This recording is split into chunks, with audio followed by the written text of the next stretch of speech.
Alright, so let's assemble a standard 740 O-scale Kadee coupler. Got my parts bin here with my 740s. I got my parts bin here with my Kadee springs. We'll dig out a coupler. We'll dig out the bottom to a draft gearbox. We'll dig out the top. Okay, first thing I'm going to do is I'm going to file this flashing off the top of this box. There's just a little bit on this one. No big deal. Make sure there's none on the bottom. Inside, get nice and smooth. Check your bottom. It looks okay. Just hit it real quick. And it's ready to go. Now, Kadee sells a spring tool where you can reach in here and pluck one of these springs out and grab onto it. I've never owned one. I have big fat fingers, and if I can reach in here and grab one of these springs and put it out, it works for me. I know a lot of people complain about the springs, but I just reached in there and grabbed one with my big fat fingers. And now what I do is I just take the bottom of the box, put the coupler in here, hold it with my fingers, and I've just learned to hold it like that. So you got the coupler in the bottom holding it together. I grab my spring with my other hand. I know it's kind of hard to see this spring is so small, but I just put one end in there and push it down in there just like that. See, now I'm holding it. There's nothing holding it in there but its own tension. I didn't use the spring tool. I'm just holding it there in my fingers. Then I'll grab the top of the box and it just sets on there. You heard it click. It's ready to go just like that.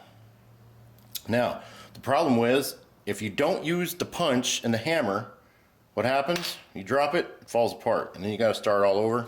And you do that enough times, you get pretty irritated. So we're not going to do that. We're going to put this back together, and I'll show you how to keep that box closed. Put the spring in there, put the top down, just like that. Alright, so you got your assembled Kadee coupler here. The centering spring keeps the coupler centered, just like that. Now I'm going to keep this thing together. So what I do is I set it here on a scrap block. You can use the edge of your workbench. You can put it over here and put it on the edge of your workbench, whatever. I have a scrap piece of wood here. We're going to set it right there on the edge with the trip pin hanging off. Keep your holes over the block. We're going to use our large center punch and our hammer and just give it a tap. I used the two outer holes, side to side, and then also the rear hole. You don't need to hit it real hard. Just give it a little tap. All three holes, and now it's together. So now you can drop it and it don't come apart. It's a lot easier to handle and work with now that you don't have to try to pinch this thing together, keep it together, get it upside down, screw it into the car. It's all one piece. You can use the outer holes or the two center holes. I always use two screws. I've bought cars from other guys that had Kadees that use one screw, and what happens is when you put one screw in there, usually in the center, if you don't get it tight or it don't stay tight, your whole coupler box spins like that. So I use two holes always, either the center two or the outer two. That will totally depend on the application of the car or the engine. Sometimes these outer holes have to be ground off because it's tight and you need the skinny box, so I grind those off, use the two center holes. Sometimes the center holes won't work out because there's a gap in the chassis or the frame, so I have to use the two outer holes. It just depends on the application. Now, when I showed you the tools earlier, I showed you the 3 30-second drill bit. I have that in my drill, and this is one of those steps that I found really helps me out when I'm trying to put these screws in, attach them to the car. If you're using small screws, this isn't going to help, but like I said, I use 256, and sometimes the 256 screw doesn't want to slide all the way through the hole. The threads catch on it. So just like when you're screwing two pieces of wood together, if you drill that top hole as a through hole and your screw will slide, then when you tighten it to whatever you're screwing into, it sucks it right down. So I take the coupler in my hand and I just drill out those two holes. You got to hang on tight. You just ream that hole out. I'm using the center holes on this one, so turn it around, drill the back hole out.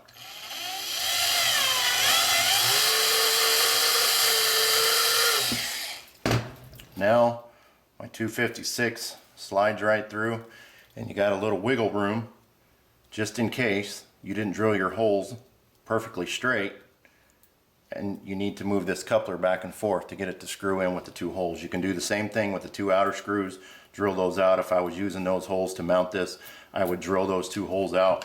In fact, we can do it right now just to show you. That's when having big, fat, strong fingers comes in handy. I can just hold this in my hand. If you don't, if you got little fingers, if they're not that strong, you can put this thing in a vise or hang on to it with a pair of pliers. Just drill those holes out. Now your 256 screw goes right through, falls right out. Now this is the Atlas car that I showed you earlier with the coupler height gauge. This was a 3-rail car I bought. I converted to 2-rail. You can see this is the 3-rail truck. I cut the drawbar off of the bolster right here. I just take these two screws out, go put this top piece in the vise, hacksaw that thing off. Claw is gone. It's ready for a Kadee. I took this off so I could show you, but this was the Kadee on here. See, I already put this one together, so it's ready to go, but we're going to put the one back on there that was already there. These are two of the micro mark shims that I was telling you about. They're laser cut, pre-drilled, and the Atlas cars take 2 of them. Every coupler takes 2. It's just what it needs. I put the 2 shims in there. Now I was out of black sheet metal screws when I did this car, so I used the 1/2-inch machine screws. They're silver, not black, but I painted them anyway. Drilled the holes through there so everything slides through. Put your screws back in there, and we'll screw this back on the car. So you can see I've reinstalled the coupler. This one was already touched up. I showed you the silver screws. I just touched up the black paint. Get rid of that shiny silver where we filed the flashing off, and this car is good to go. Now we already know that this car coupler height is correct. I showed you that with the Kadee coupler height gauge. If it wasn't correct, we would take this back off and either add shims or take shims out to make that height correct. I don't, like I said, I don't use the overset or underset couplers. I don't like the looks of them. Real couplers don't look like that. The coupler is always centered on the shank in real life, so those are the ones I use. I do all my height adjustment with shims, either adding to or subtracting. And nowadays with the amount of shims that I have in different sizes, I like to use just one shim. I'll find one thickness that works right. So if it's an 80 thousandths, 40 thousandths, I don't like to use 2, 3 and build them up and build them up. I'll just find the right thickness I need and use one, screw it in, and I'm done. Now I will share one tip with you. Well, I'll share a lot, but this is a tip I learned the hard way. I showed you that on this car I used machine screws. They're very fine threads. This Atlas car has a plastic floor. Now when I drilled the hole through there, normally you would think, okay, let's tap the hole. Because it's plastic, if you tap that hole, it's going to stretch the plastic too far. When you put your machine screw in there, it's not going to tighten down. It's just going to spin and spin and spin and not tighten up. I learned that the hard way. So drill your hole for the 256 screw and do not tap it if you're going to use the machine screw. Now this is a sheet metal screw. It's self-tapping. So obviously you wouldn't tap that either. You would just drill the hole and then put that screw in there and it'll tighten right down. You won't have a problem. But if you tap the plastic floor, your machine screw is just going to strip right out because the plastic's already been stretched too far. It's one of those things, use the right tool for the job, the right screw for the job. The plastic, you can use a self-tapping sheet metal screw. Metal, you can use the sheet metal screws. I have used many sheet metals in the plastic, but like I said, I learned not to tap it. Just drill the hole, put a little oil on your screw maybe, and it'll help screw into that plastic and hold tight for you. I get my screws at micro fasteners. Yeah, micro fasteners, because they have a big selection, silver, black, different lengths, different sizes. They got metric, standard. They ship pretty fast and they're pretty cheap. you go to the hardware store, you're not going to find these screws, and if you do, they're probably $5 or $6 for a dozen of them.